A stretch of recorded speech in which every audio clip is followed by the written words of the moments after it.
in this video I'm going to show you how you can add a custom domain in InfinityFree. So let's say that you are creating an account here. You have an option of getting this, well, for free essentially. So you will click on create account.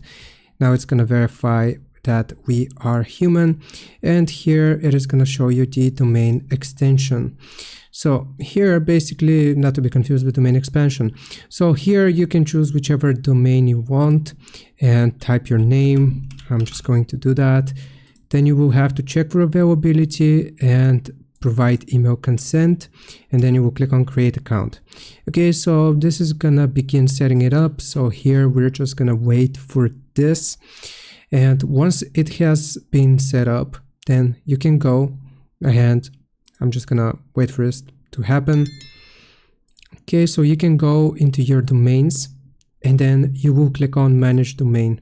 Once you click on manage domain, then here from the bottom you will see domain settings.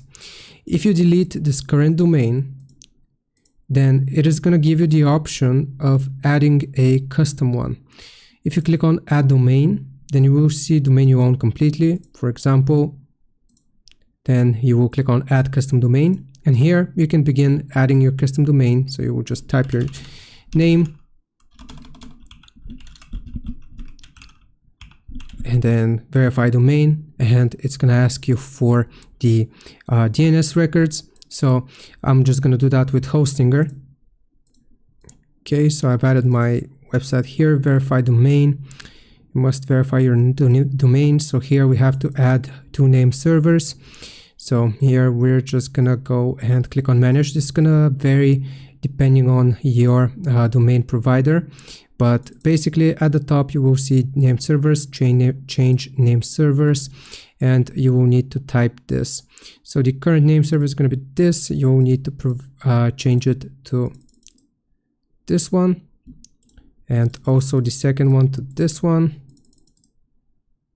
And afterwards you will just click on save, and then it is going to show you that you need to add a new C record. So it's going to add you or ask you to add a new C record. So here we'll just click on record type. It's going to be CNAME, and the target is going to be this. And that's basically it. You will click on add record, and it's going to add your custom domain in InfinityFree. Hope this helps. Leave a like and sub. I'll see you next time.